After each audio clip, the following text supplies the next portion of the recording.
evening. Good evening, good evening. Welcome to Women's Stress and Balance with our special guest, Dr. Esther Sternberg. Tonight's program is a collaboration by the George Family Foundation, the Penny George Institute for Health and Healing, and a new initiative here at Minnesota Public Radio called Healthy States. I'm Kate Moos. I'm Director of News Content Development at Minnesota Public Radio and one of the people working on Healthy States. First, I want to give you just a moment of background. Healthy States is a new project. Our goal is to create new conversations through events and through online content initially to increase our knowledge about health and healthcare. We all know there's a lot of information available, especially on the worldwide intertubes. Much of that information is unreliable. And even if it's good, it's very difficult to know how to sort it, how to get through the white noise and the media churn. So we want to cut through that noise by making new connections and bringing together new partnerships. Healthy States is very soon going to launch a blog. We'll be creating more events here and in other locations across the country. We'll do some original reporting. And we have invited some young voices to contribute to the project. Some of those people are here tonight, and you'll hear from them. So stay tuned. There will be more from Healthy States in the near future, and we want to be in touch with you as that develops. We are honored to have Penny George with us tonight. You know her as a philanthropist as well as a leader and change agent in the field of health and integrative medicine, and we've invited Penny to say a few words to get us started this evening. Thanks, Kate. I just wanted to welcome everybody here and tell you how much we appreciate your being here and how pleased the George Family Foundation is to be part of this, and especially to have Esther among us. Esther's a longtime friend and a real leader in the field of integrative medicine. The George Family Foundation is very committed to transforming health and healthcare so that we actually get more health. And women's wisdom. Just think of it. If we did our research from a women's point of view and with women's wisdom in mind, I think we wouldn't be where we are. I think we would actually get to health and well-being, and we would not have the kind of consciousness that leads us to believe that more treatment is better, or that what we need at the first sign of a symptom is another prescription. We can do it better, and I think this is the moment for women to step up, and I'm very grateful that NPR is doing this.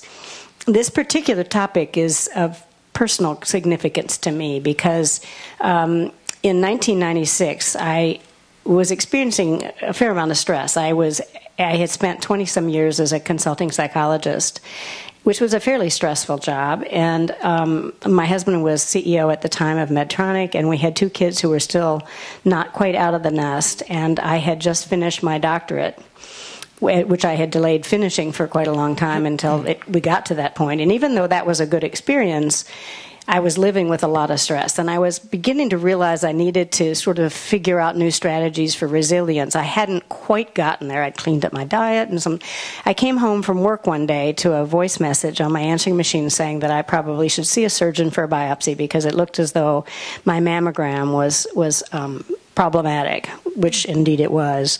And so I ended up with breast cancer, and in the process of my healing journey from that, and I had very good medical care, and I'm very grateful for that. But I realized how much was missing and how I was pretty much seen as a body part and as a disease instead of a whole human being connected in mind, body, and spirit. And I thought, we can do better than this. And so this is how I came to be as engaged in our family foundation as I have been, and why Bill and I in particular are so committed to this work. And so I invite you all, as we have this wonderfully robust conversation tonight, to think about what more needs to happen to activate and liberate what women can bring to transforming health and healthcare in Minnesota. So thank you for being here tonight. Thank you, Penny.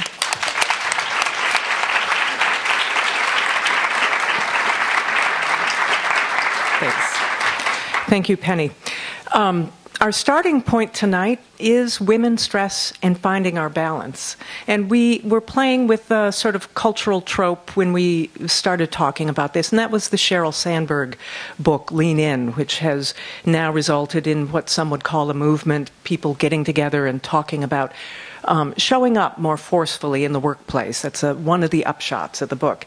But one might ask, how do I do that? How do I lean in and keep my balance when it comes to personal well-being, when it comes to family, when it comes to relatives, children? One might also ask, where do I lean in first? Everything is calling me. How do I create a balanced life out of all the places I might lean in? So women have actually begun a new conversation about embracing new measures of success, new ways of looking at accomplishment that accommodate children, health, and in fact, personal balance. And we're here to talk a little bit about that tonight. We're also here to talk about health and how women are defining it and claiming it. What does new scientific knowledge tell us about resilience and strength and how to build it in our lives? How is science corroborating and, in a sense, legitimating women's healing traditions and habits of care and nurturance that haven't always been taken seriously? That's the nature of the conversation, and I should say it is truly a conversation, and you are all invited to participate. So think about sharing, think about things you might have to say to contribute, and understand that it's a room full of many people, and we do have limited time. So as we do that, be a little mindful that others may wish to speak too. I want to introduce Dr. Esther Sternberg, a fabulous author and a renowned researcher, and someone who I first met when she was on a program called Speaking of Faith, these many years ago, when her first book on stress came out. Esther is a true pioneer, as Penny said. She's internationally known for her discoveries of the science of the mind-body connection. She's contributed for many years to initiatives on stress and wellness. Her books are Healing Spaces, The Science of Place and Well-Being, and The Balance Within, The Science Connecting Health and Emotions. They're beautifully written books. I've just looked at them again, and I recommend you look into them. Dr. Sternberg is currently Research Director for the Arizona Center for Integrative Medicine at the University of Arizona at Tucson, and she was previously Section Chief of Neuroendocrine Immunology and Behavior at the National Institutes of Mental Health. Please welcome Dr. Esther Sternberg. Thank you.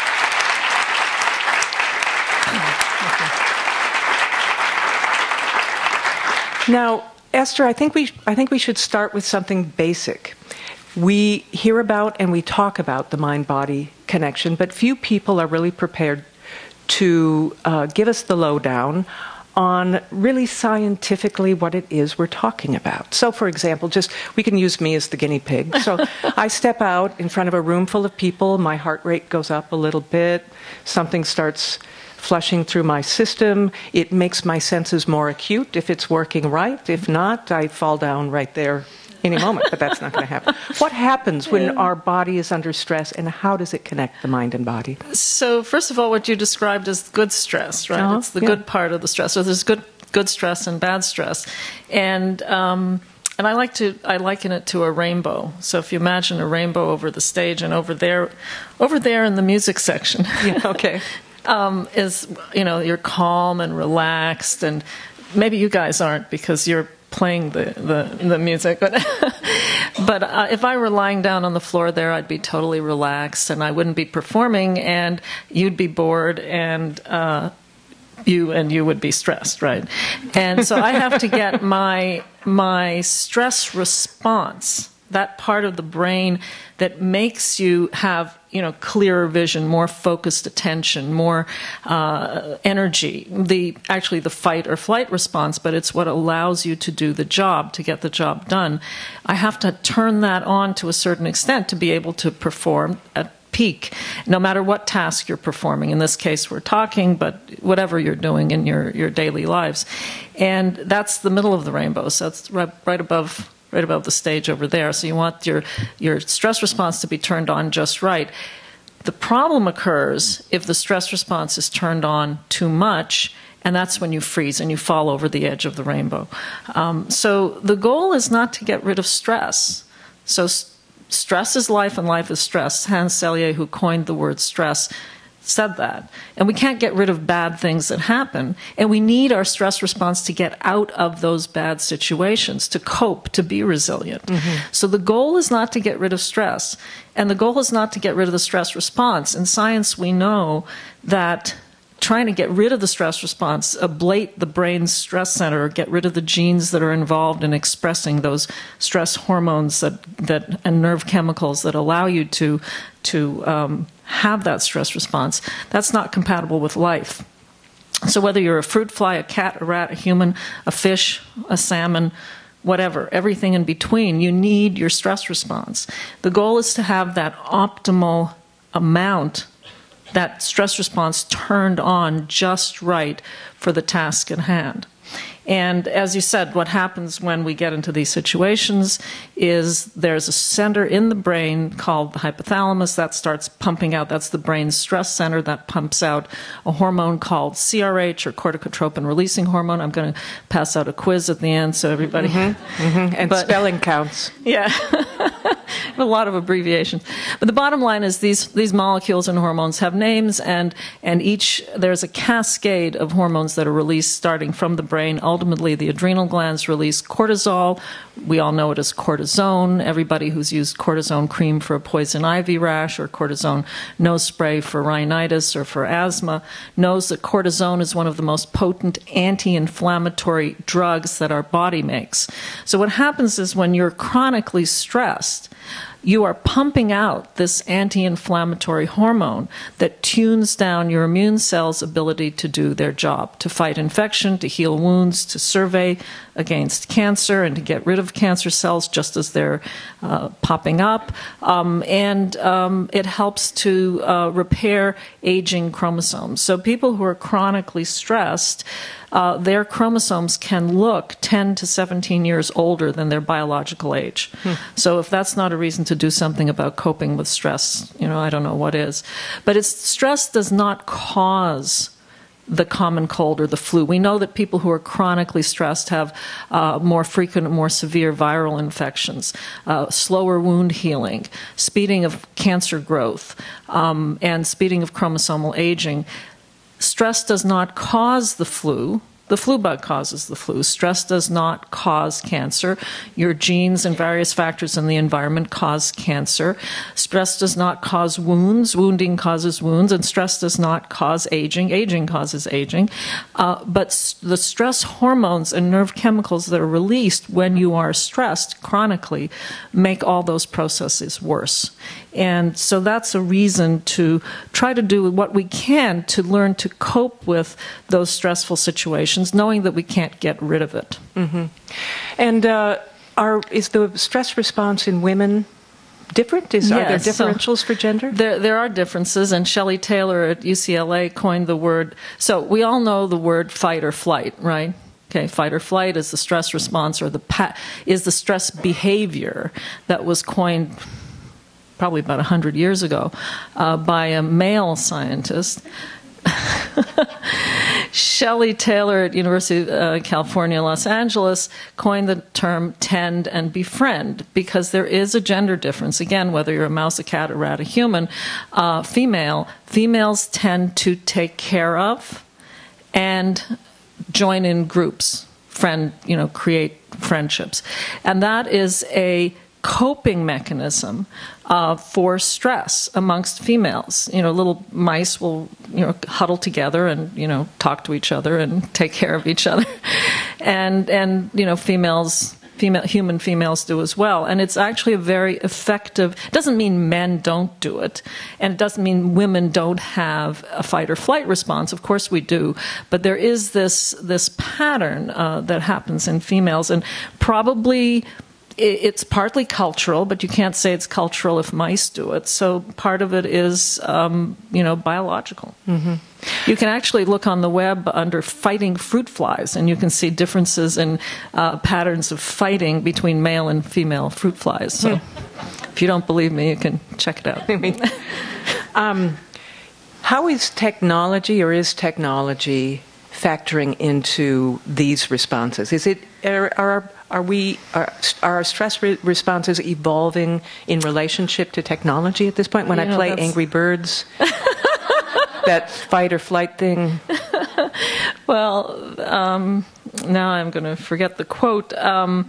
There was a famous quote by Beard, by James Beard, I believe it was, who said that the chief cause of nervousness, which was the term in the 19th century, of nervousness is the periodical press.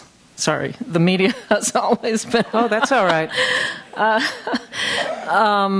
The telegraph, and the activities of women. So I think it was this was 1890s, something like that. So I think it was a very, very perceptive commentary on the Industrial Revolution.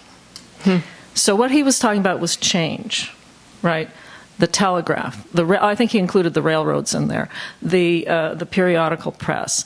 And the mental activities of women. That was what it was. And so what he was talking about was social change.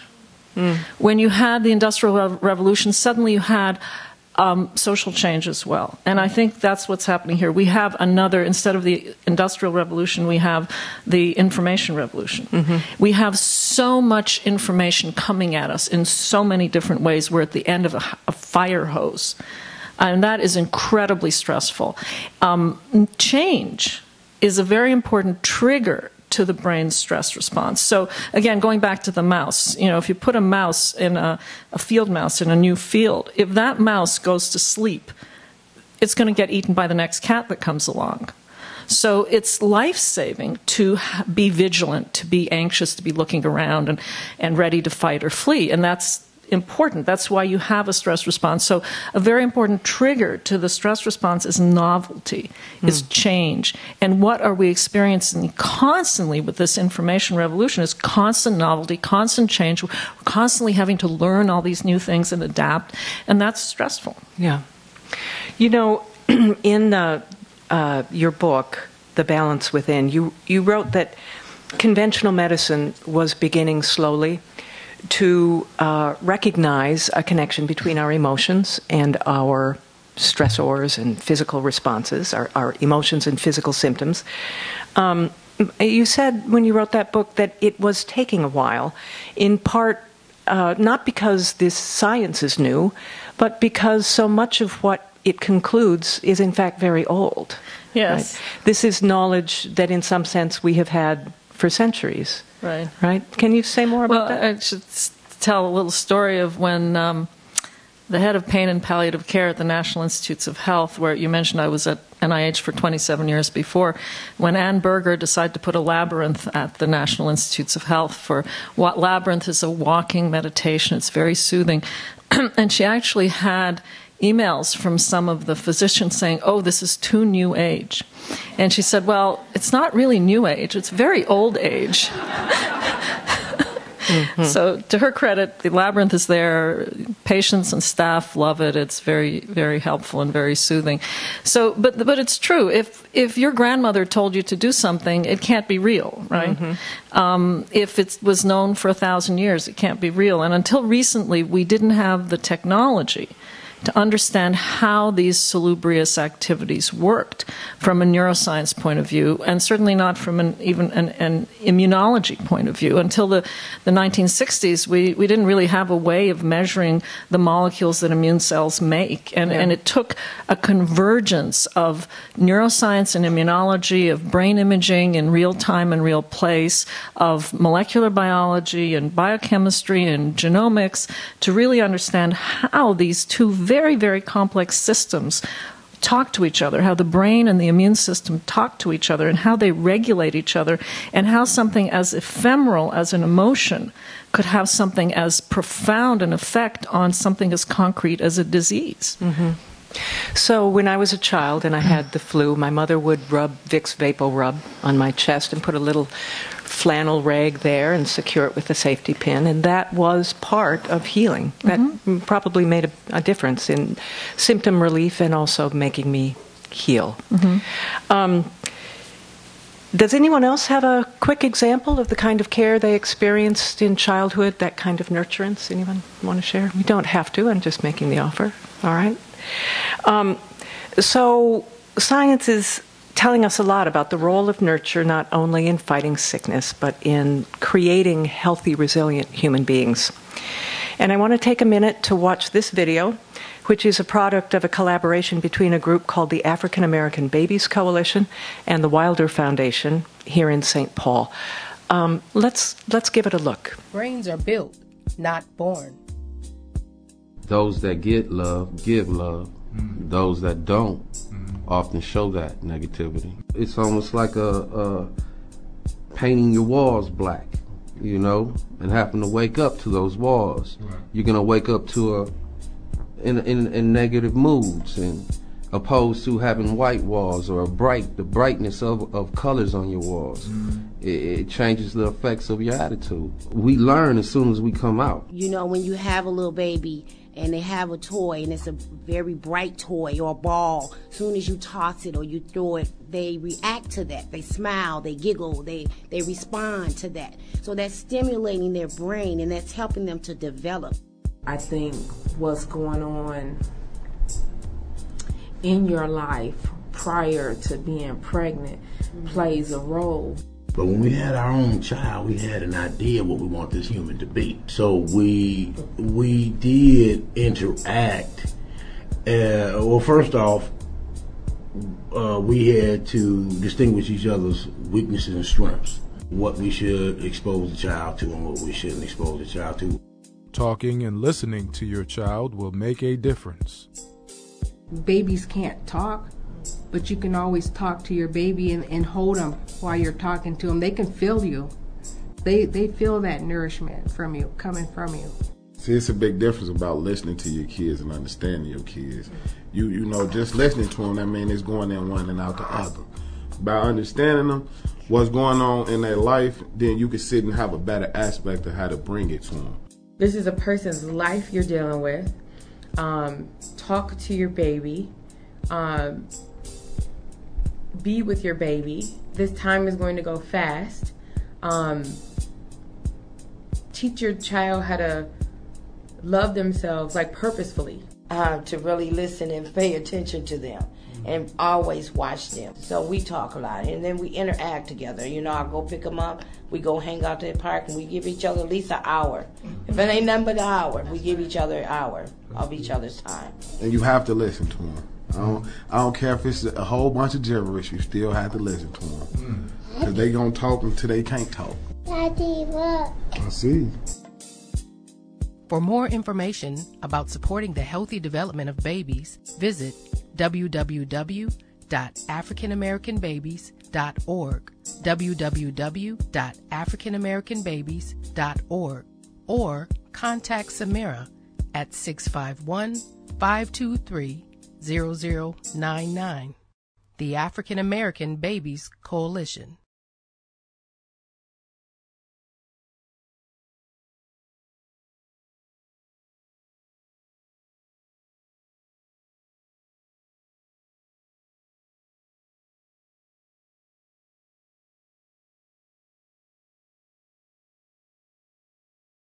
So, in fact, Samira Bilal-Robi, who is Director of Early Childhood Initiatives at Minnesota Communities Caring for Children and a member of the African American Babies Coalition, is with us tonight. I want to thank her for being here.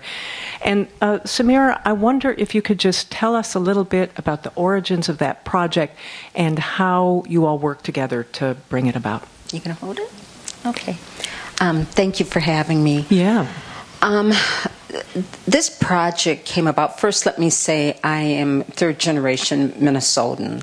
So also I'm 60 years old and have 13 grandchildren. So I have the experience, of course, of being educated here, of raising my children, my grandchildren, and also a product of a child that was in systems. So when the doctor talks about moving from place to place and change, I have always understood my own internal stress. Mm-hmm.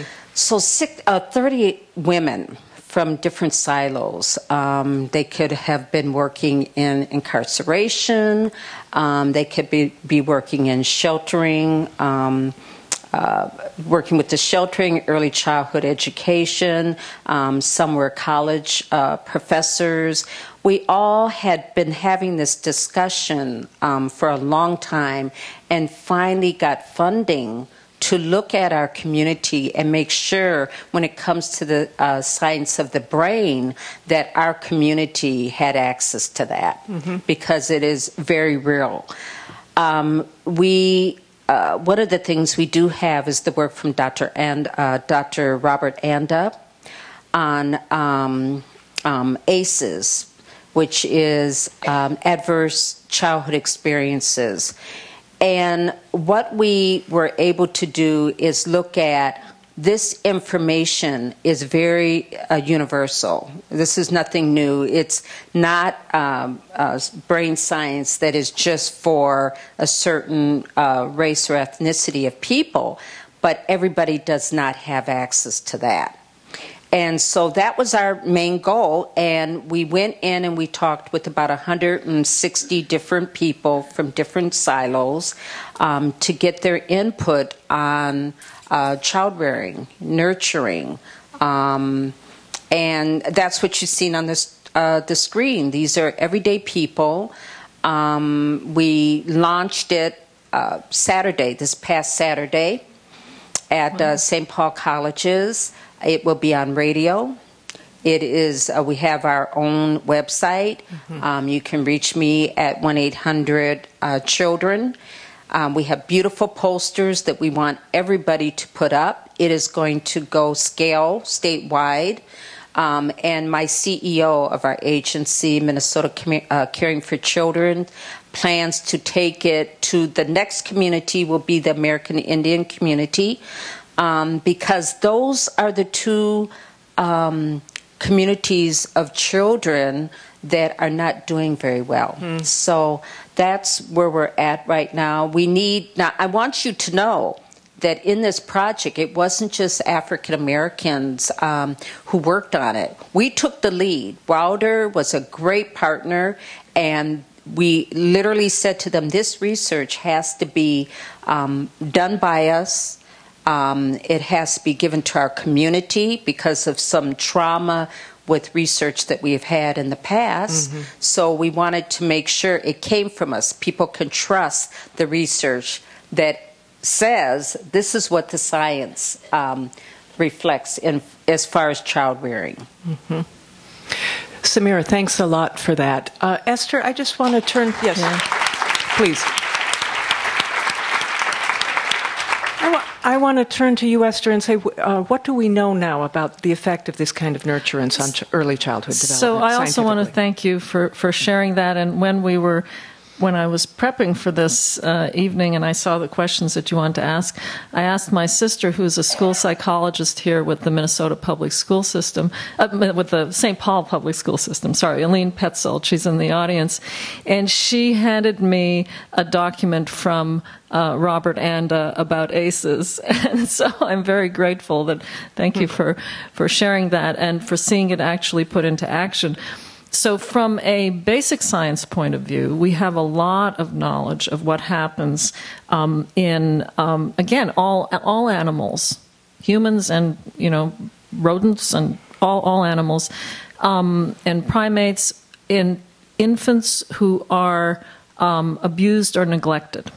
And we know that there are permanent changes to the brain's stress center in all animals at different degrees of abuse and separation, different time periods.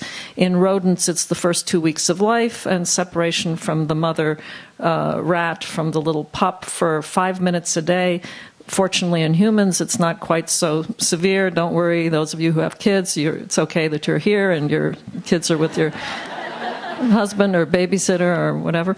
But the fact is, different degrees, the famous studies that have been done were with Romanian orphans who were in orphanages and who were very neglected and abused, and those who were adopted into Canadian families after the age of 9 months had severe problems, mental health problems, physical problems, diseases, and those who were adopted before the age of 9 months generally were well. Mm-hmm. So there is a certain degree of plasticity to the brain stress center. We did studies when I was at the National Institutes of Health on 2 different strains of rats, one that was a very high stress inbred strain of rats that was resistant to all sorts of inflammatory diseases, and the other was a low-stress rat that was very susceptible to inflammatory diseases. And we found that if the high-stress mom raised the low-stress pups, then, and vice versa, the low-stress mom raised the high-stress pups, we could change the set point of the adult stress response in adult life, but not completely, so it's not all your mother's fault, you know.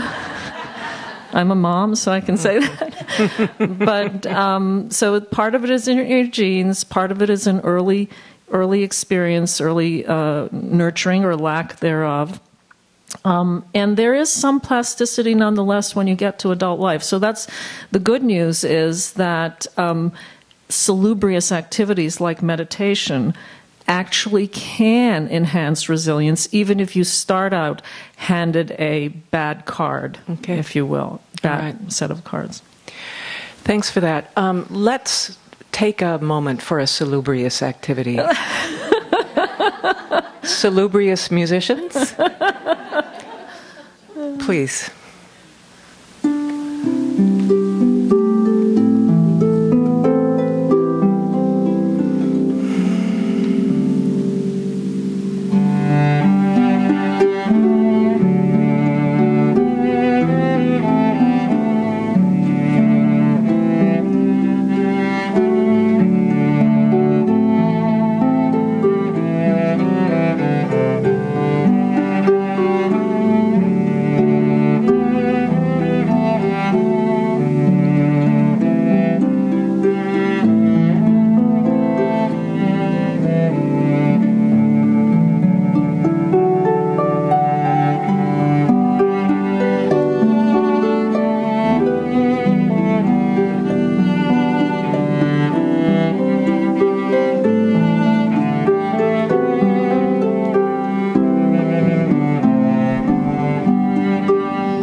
Thank you so much.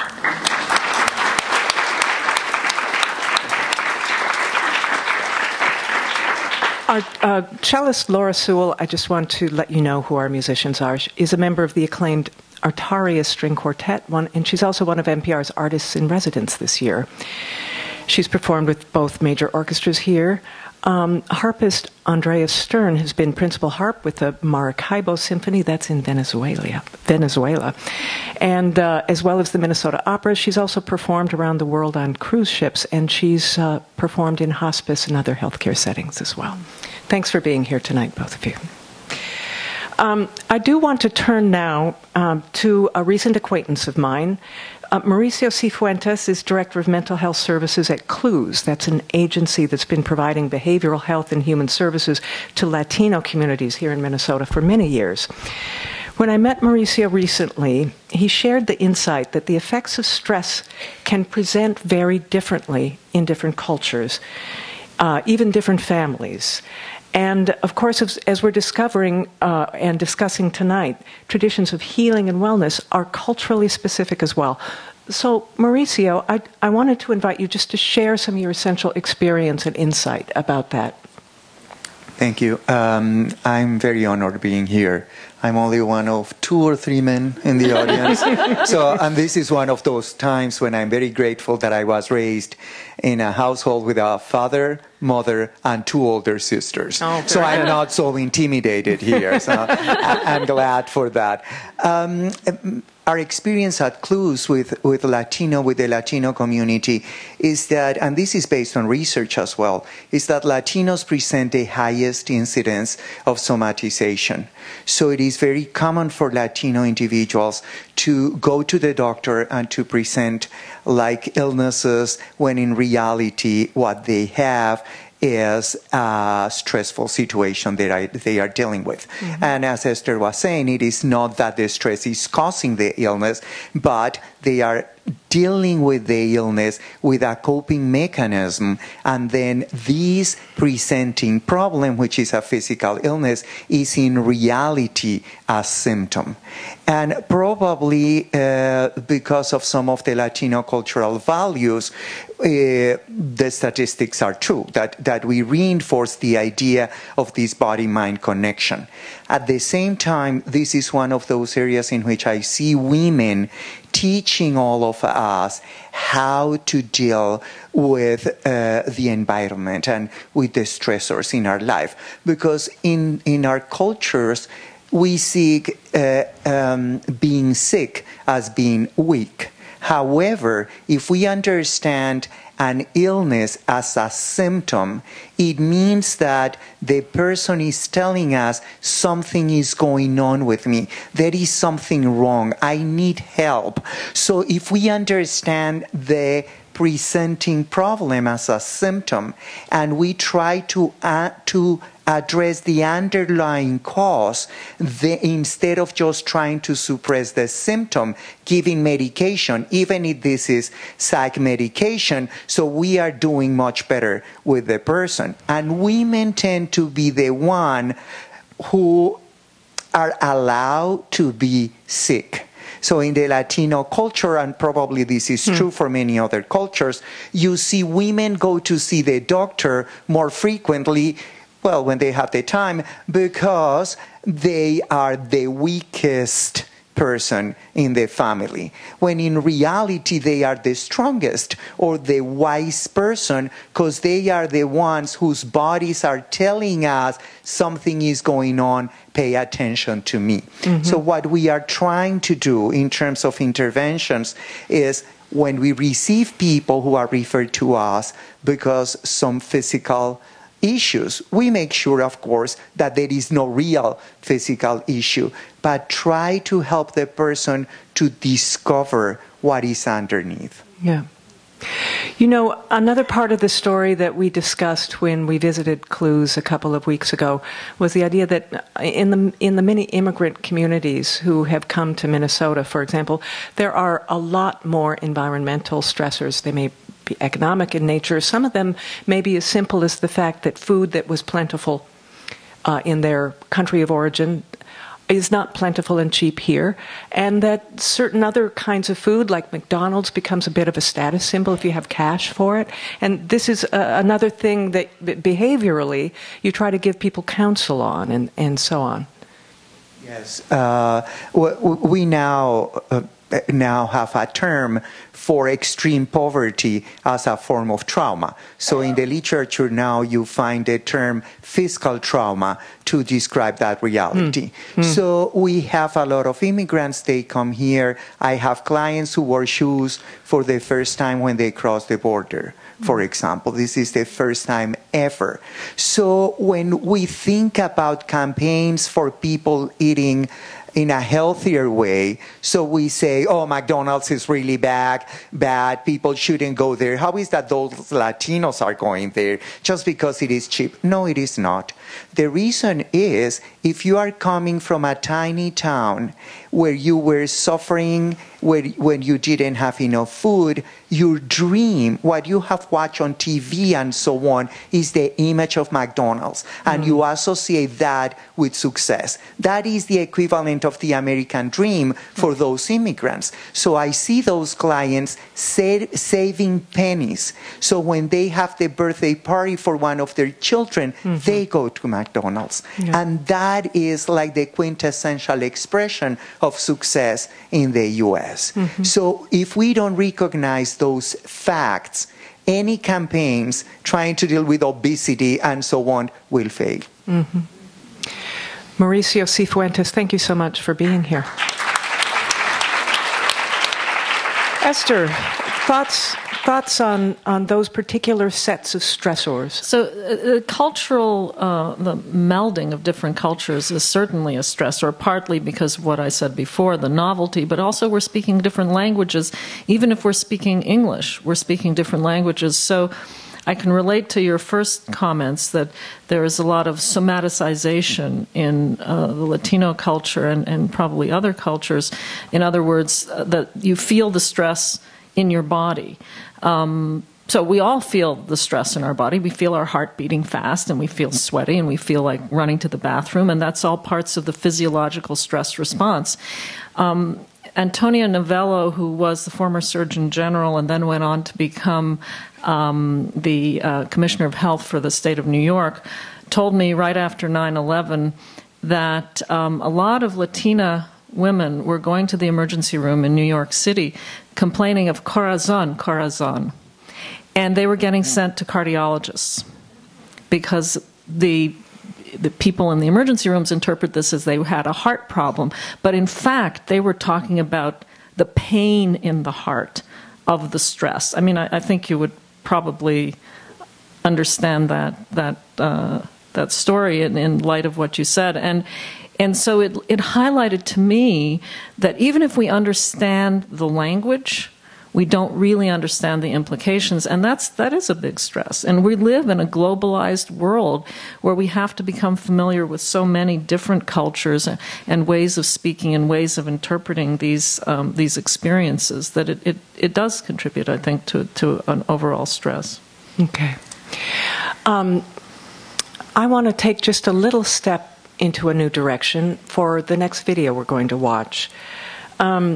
It illustrates how one woman took control of her health, and it describes a path I think might be familiar to many people here. For many of us, the step toward being accountable to ourselves for our health, thinking about it, becoming self-aware of it, begins perhaps with a chronic or acute illness, and we sort of reach the end of our rope with many of the interventions that are offered, and the result can be a completely different kind of life. So let's look at that video.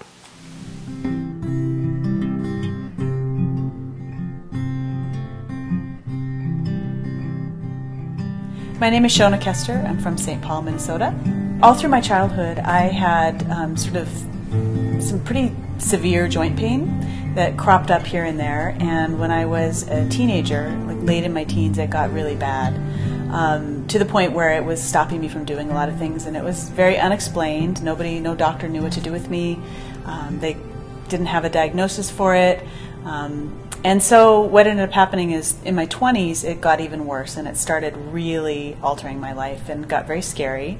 It was pain that just basically would roam around my body, and I went to doctor after doctor after doctor trying to figure out what it was. One doctor wanted to rebuild all of my joints like one by one, and then I mean just crazy stuff. So I got tired of it, and in my late 20s I just decided this is enough. I'm tired of telling my story. I'm tired of going to these doctors. It doesn't seem to be doing any damage, but it's awful. So I'm just going to try to figure out other ways to deal with this and just sort of get off this crazy train that I was on. So a friend of mine suggested acupuncture, and it was a Chinese guy who barely spoke English, and just sort of cryptically told me what he was going to do, and then he did it. And by the time I was done, I was leaving the office, and I was just exhausted and just couldn't even keep my eyes open. So rather than going back to work, I just went home, and I fell asleep, and I slept almost all the way through the night, just didn't even wake up again. I woke up in the middle of the night, and I had a rash that had broken out from head to toe. The next morning I got up, and I went to work, and a coworker of mine said, "So how was it?" And I thought, this is the first day I haven't felt pain. And it was really that dramatic.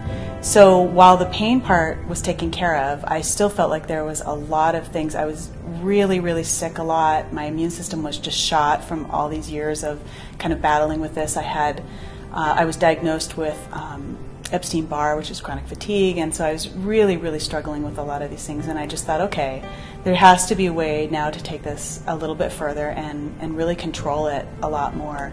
I want to be clear, I didn't reject Western medicine at all. I just didn't feel like it was working for me, and that probably I had a lot more control than I thought I did in how I felt. And so I went on a search and found a naturopath that took me sort of the rest of my journey. And she started me on a lot of supplements that were very specific to certain things that that were low in my body or that just needed sort of balancing. And we really kind of worked on this for a couple of years. I mean, it's just, my life is so different. It's probably been 5 years now since I've had a cold, and now I feel like I'm so healthy. There's just nothing unique about me as far as, that I have to control except just managing my health, and that's it. That's my story.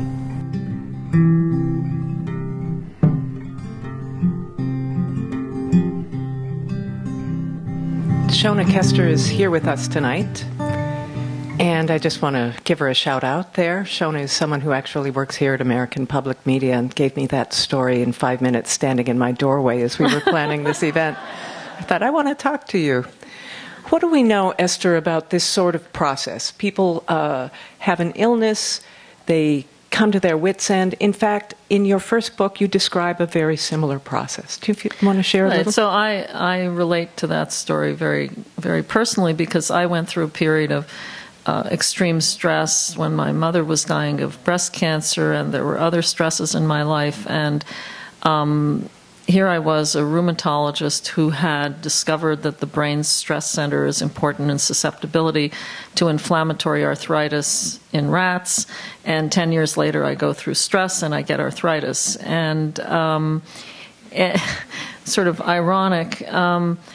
And I had the same feeling. I plugged myself into an early arthritis protocol at the NIH, and I had knee biopsies and all kinds of stuff, and I was supposed to go back into hospital to get a liver biopsy and go on some experimental treatment, and I was so exhausted and I felt so sick that I couldn't deal with hospital. I mean, that tells you something about hospitals. If you feel too sick to go into a hospital.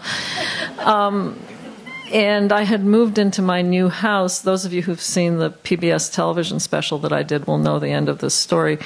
But my neighbors were Greek, and they rang the doorbell, and they saw me writing on my computer what was to become my first book.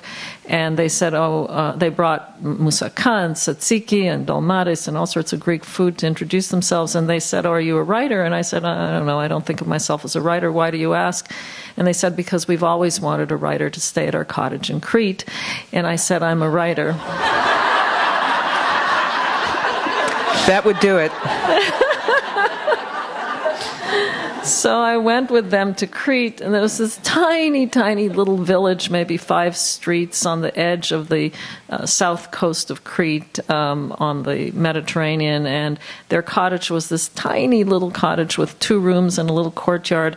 And I was only there for about 10 days, but what happened is I had this aha moment, this sort of insight, because I started swimming in the Mediterranean every day. I started walking there was a hill above the town, and there was the ruins of a temple to Asclepius, the Greek god of healing, and I would go and sit there and look out over the beautiful Mediterranean and the bougainvilleas and the white stucco buildings, and just listen to the sheep and the goats. And at that point, I wasn't willing to admit that I was meditating, but I've subsequently found out that I was meditating. Because, I was coming at it from a scientist, hardcore scientist, not believing that in any of this sort of shishi foo-foo stuff. And, but I had this aha moment where I realized that I was doing it all wrong back home. I was working 24/7. I was eating cheeseburgers and French fries for lunch every day. That's the opposite of an anti-inflammatory diet. And I wasn't exercising, and I wasn't getting the sun, and I wasn't allowing myself to have periods to contemplate, to meditate, to be in the present, in the moment. And I was surrounded by all this social support of all the grandmothers in the village and my friends who were there. And, I'd say I have arthritis, and the grandmothers would say, oh, arthritica, and we'd share our stories of our arthritis. And it was all it tells you all the elements that are important in healing. And I realized that, number one, I felt so much better after engaging in all these activities. And I realized if I were to continue what I was doing back home, I would only get sicker. And if I continued what I was doing there in Greece, if I brought that back home, I could continue to feel better. And I did. And, the healthy Mediterranean diet, the exercise, the swimming every day, I was able to carry that on back home, and I felt better, and I did not need to go back into hospital. It wasn't like a miracle cure like going to Lourdes or Guadalupe. It was, however, a miracle insight, I would say, that I changed my life. And I changed my life and had the motivation to change my life because I felt so much better. So I think lifestyle change, I know lifestyle change is extremely important. So Dean Ornish and Alyssa Appel at University of California, San Francisco published a study 5 years ago, and they just published a new study now looking at the telomeres, the ends of chromosomes that shorten as you age. And simple walking 30 minutes a day, healthy Mediterranean diet, and mindfulness meditation 3 times a week can increase the enzyme that repairs the ends of chromosomes. Remember I said that your chromosomes can look 10 to 17 years older than your biological age if you're chronically stressed. Well, 5 years ago they showed that that enzyme, there's an increase in that enzyme that repairs the ends of chromosomes, and now they just published a paper in The Lancet showing you can actually show an increase in the length of the chromosomes. So you can reverse that process if you engage in this healthy lifestyle, no matter when you start. It's never too late. We have another guest here tonight. Dr. Courtney Beckler is the medical director of the Penny George Institute for Health and Healing in Minneapolis. And Courtney, I imagine that this particular story is quite familiar to you in the work you do. Can you say a little bit about that? Thank you. I'm honored to be here with all of you and amongst such great minds. But certainly Shauna's story and Esther's story and Mauricio, thank you, are so much of what we deal with every day at the Penny George Institute for Health and Healing. And as a cardiologist, particularly stress is such a big piece of our work. We actually have what's called stress-induced cardiomyopathy, which is a well-researched disease where patients come in with chest pain. They look as if they're having a heart attack on their EKG and echocardiogram. We rush them to the cath lab to make sure that there's not a blocked artery, and it's in fact a catecholamine, or a release of those hormones that Esther talked about in an event in their life. Sometimes it's when someone's mother passes away or something real tragic happens, but it actually looks as if their heart is failing. And sure enough, they do just fine long term, but this is a real phenomena that we see in the heart. So more commonly, what I see with folks is exactly what you mentioned, is I see folks who have symptoms of ongoing stress issues in their life, for instance, palpitations, chest pain. We do the important things that we do in Western healthcare that I'm thankful we have the opportunity for. We do a stress test, we do a Holter monitor, and then we tell people it's all in your head. These palpitations you're feeling, they're all in your head. Rest assured, you're not going to die from them. And I would argue that it's actually a big SOS. In fact, we know that these, in fact, lead later on to those blockages in our arteries, that they can lead to other worsening arrhythmias. And then, if you're lucky, what you might get is put on a medication. We often give beta blockers for these. The side effects include depression, weight gain, sexual dysfunction, fatigue, all sorts of things that I would love to be on. Or other medications, sometimes we'll give you anxiety pills or depression pills to mask the symptoms that your body is telling you are going on. And so what's great about integrative medicine, which is not an either or, but truly the best of both Eastern and Western medicine, where you have someone looking from a trained perspective at what could be causing the problem and then giving you solutions from a mind, body, and spirit approach. Because it is, in fact, your mind connecting to your body and telling you that you're having these symptoms, so we can't disconnect those two in that way. And we're able, through a variety of things, biofeedback, acupuncture, health coaching, various spiritual approaches, to help people feel empowered and engaged to understand when these symptoms are happening. And sure enough, it's more often when you're sleep deprived, when you're having caffeine, all these things that are stressing our adrenal glands and are having big impacts on our body. We're just seeing the first signs. So I think integrative medicine really gives you the tools to be able to treat these in a more efficacious way without using the harmful drugs. Mm-hmm. Thank you. Thank you, Courtney. So, yes, Esther, please. So I certainly want to second that, and I want to emphasize what has been said now a number of times, and you just mentioned, which is integrative medicine is not getting rid of the great advances of Western medicine. It's integrating these global traditions that have been shown to be beneficial, and which we now understand how they work and how that mind-body connection helps heal. So it's integrating all of the above. And I think that's really important for people to remember. At the Arizona Center for Integrative Medicine, where I now am, heading the research program for Dr. Andrew Weil, and this is part of a consortium of 50 medical schools across the country. Here at the University of Minnesota, as well as, of course, the Alina system.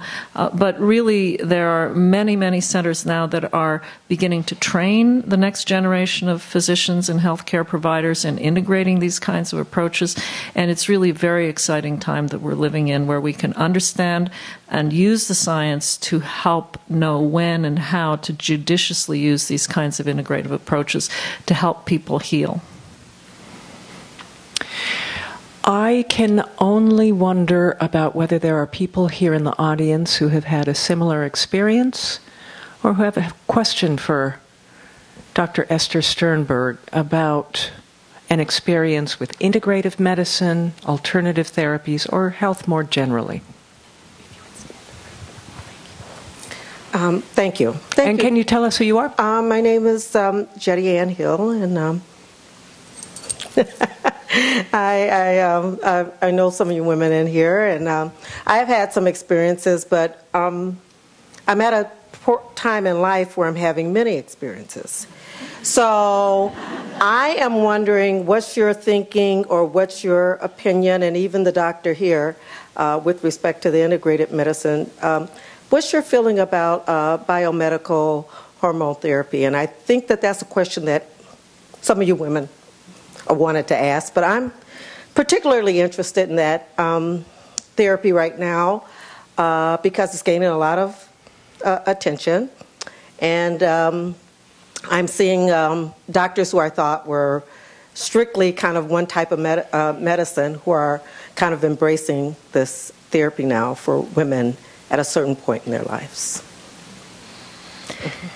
Well, I think that in general therapies have to be tailored to individuals, and it really, and that's what integrative medicine is about. You take the individual in their particular condition and the degree of symptomatology, and determine how much of the conventional care, therapies, pharmaceuticals, you need to balance with the integrative care. So it's really a hard question to answer as a generality. I think, and in addition, the recommendations at this point for women's health is that each woman needs to be considered as an individual and treated as such. I don't know if you want to comment on that or. I would echo what Esther said, in that it's definitely an individual, on an individual basis. I think that we sometimes minimize the importance of quality of life for folks. So I know when the Women's Heart Initiative stuff first came out on estrogen replacement, all of us that had not gone through menopause quickly said, never use any sort of hormone replacement. All the folks who had been said, wait until you're there and you can judge. So I think my husband's a physician also and works in the hospital setting, and said we've gotten so good at saying what's life-threatening. We're not very good at talking about things that really impact people's day-to-day quality of life. And that's where, again, ideally, if you can do it without medications, it's great, but figuring out what's going to get you through is also important. Thank you all. We have another question in back of the room and over here. We'll take a couple of minutes for this. Sure. Hi. I wanted to comment on some of the looking at the integrative health from a very basic perspective. I was going through a really stressful time in my life, and it was interesting because I started reading this book. I'm sorry, I'm Val Jensen, and I am the chair of the board of a community health center as well as an organization for lawyers, which is all about stress.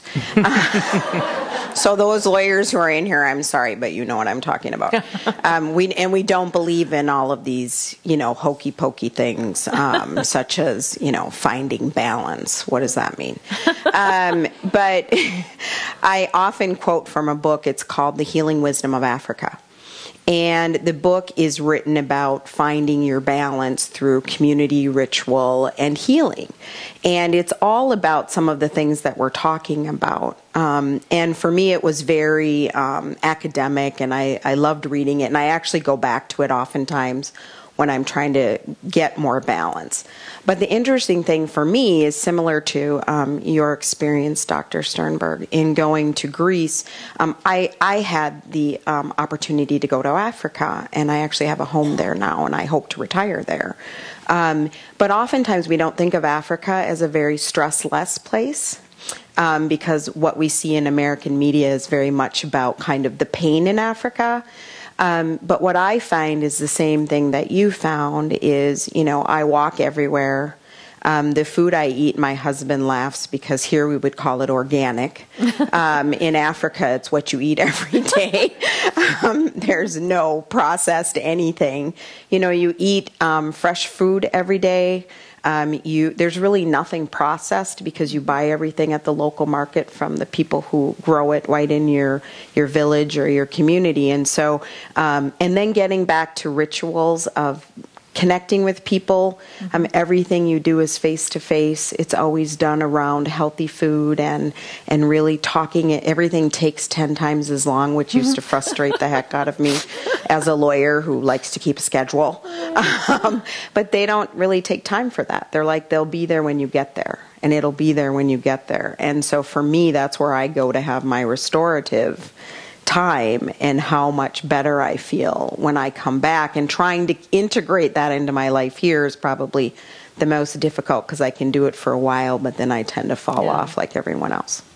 Yeah, I thank you for sharing that story, and it reminded me that there was another element of me going to Greece that maybe is reflected in what you're experiencing.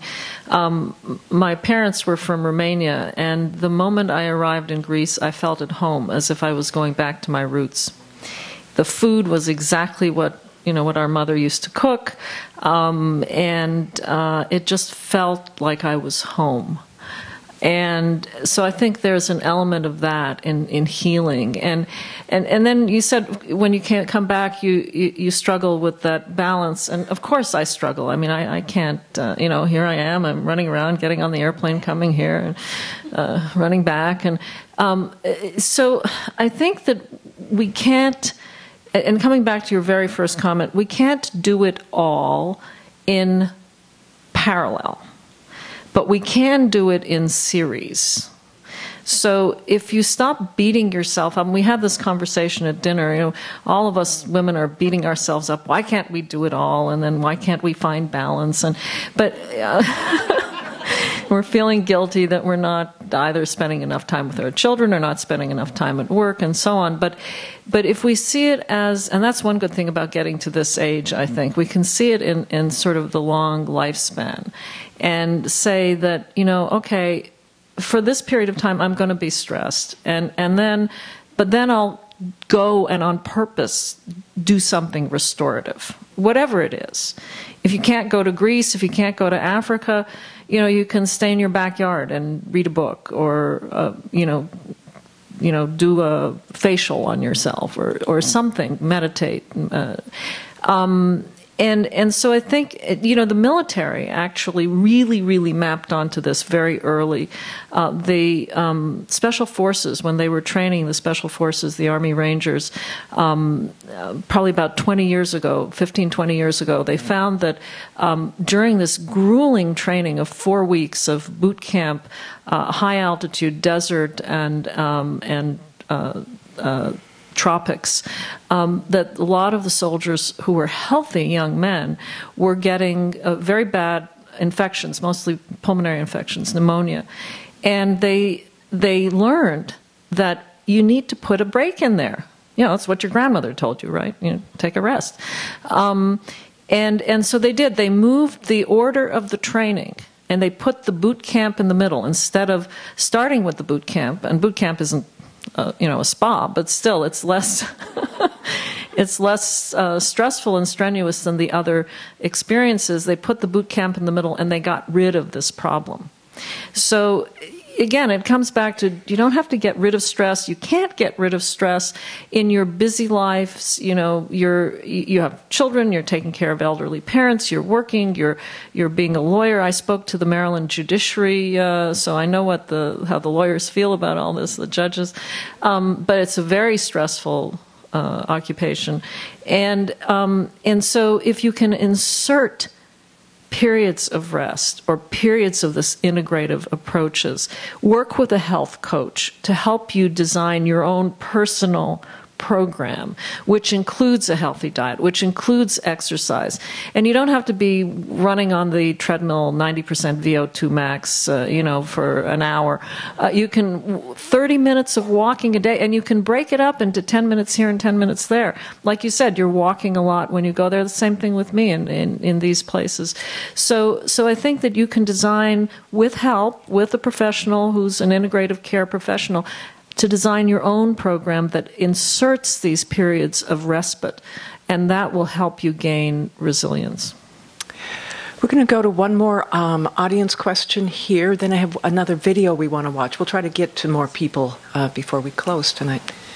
My name is Catherine Johnson. I live in Minneapolis. I've heard lots of different people talk about walking, and I'd like to just say my son spent about 18 months going through a program called neurological reorganization. So it's basically crawling and walking repatterning.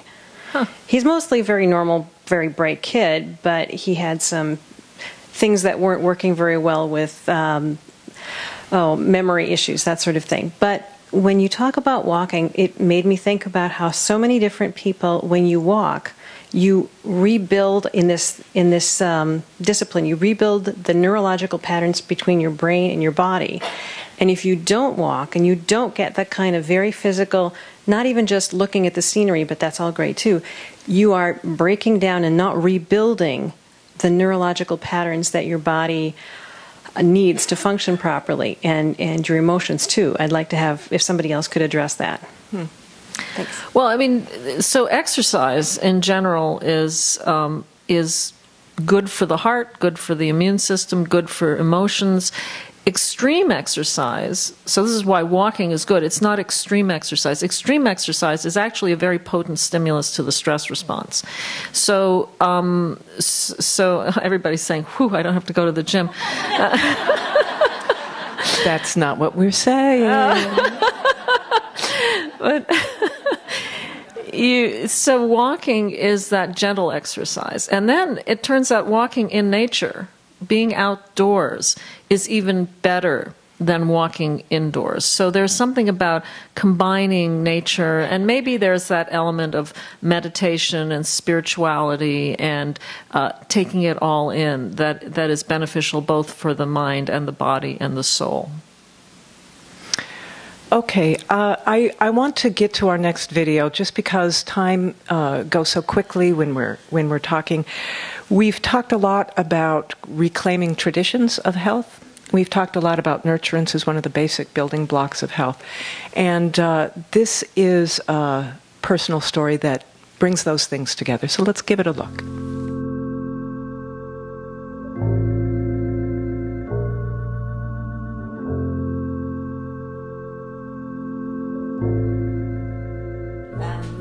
My name is Mary Wu. I'm living in Minneapolis, Minnesota. My name is Han, and I'm her son. And so in the family, when there's somebody who's sick, so we use a very traditional method called gao ya, which is Romanized to the Chinese version, which is gua sha. So when you first start, you have to get this special oil called gula oil.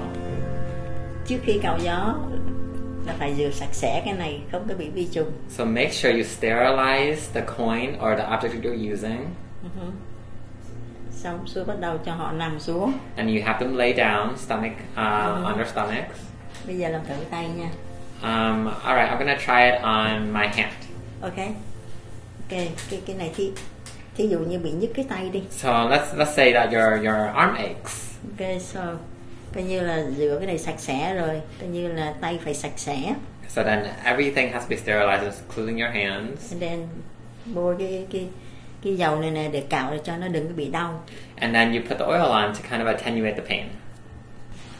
Cạo nhẹ nhẹ, đừng có cạo mạnh quá. And then it's a light scratch. Giống như hiện tại bây giờ so like that, and then where you see it's red, and that's where the muscle aches. Cái này coi như là mình bị nặng, nó bị bầm.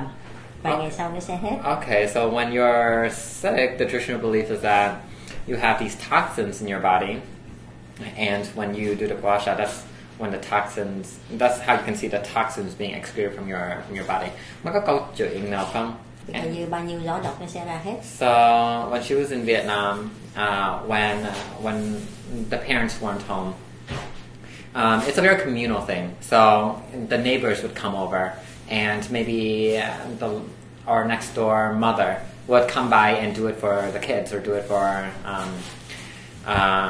their neighbors, because it's a very loving and tender way to show that you care for someone. And going back to my experience when I was younger, my American teachers thought it was a form of domestic abuse, but this is how a Vietnamese mother cares for her child. So it was two different viewpoints looked upon the same back. So my grandma is an anesthesiologist. She was trained at the University of Minnesota, which is why we're here right now. She sponsored us over. And even though she's trained as a Western doctor, she still uses traditional Vietnamese methods, especially, so gua sha is only one of the methods that she uses, but she also, for joint pains or muscle pains, she looks towards Vietnamese medicine she turns to Vietnamese medicine first and then to Western, within the family.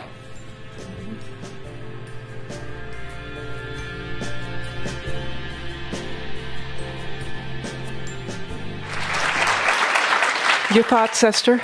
Yeah.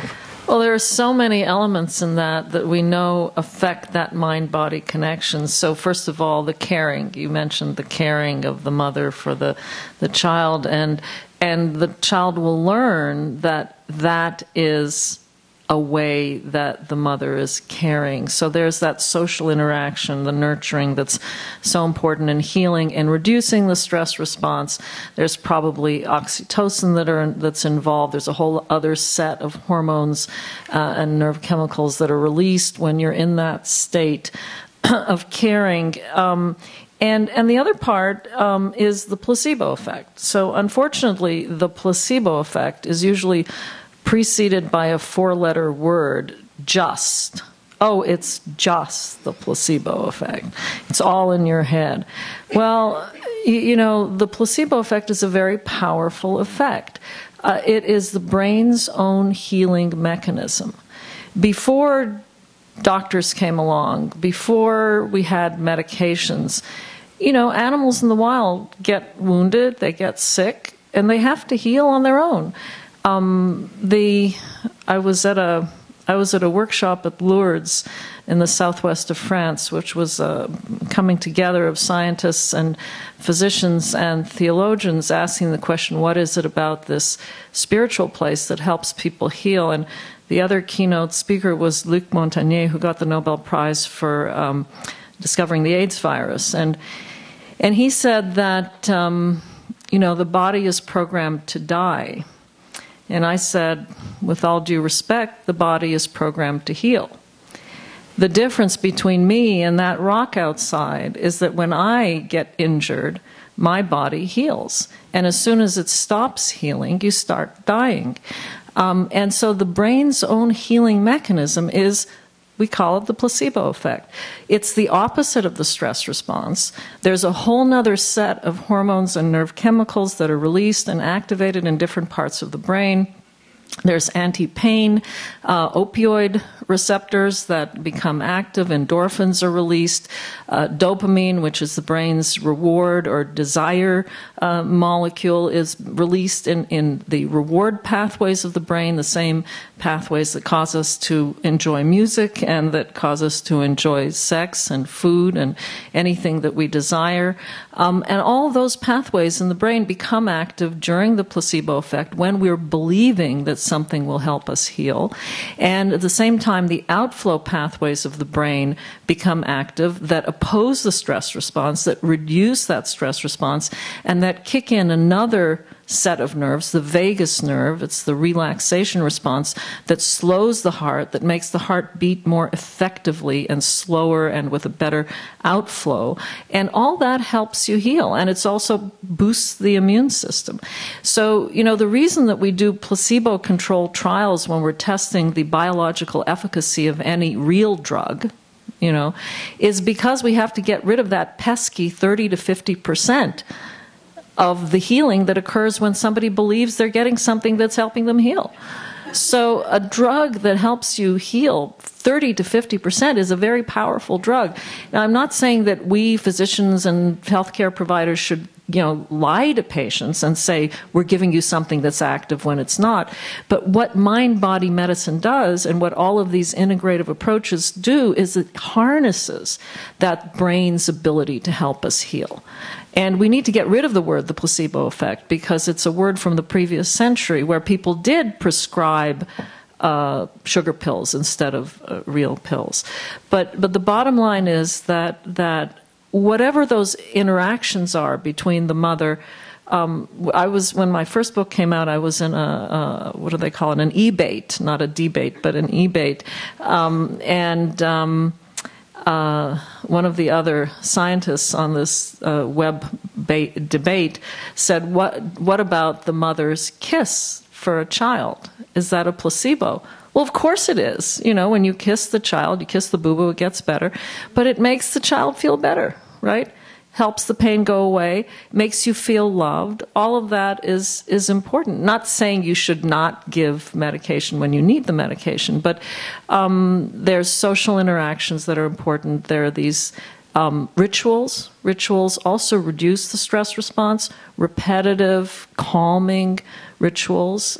So there's a lot in that one film clip that addressed many elements of healing.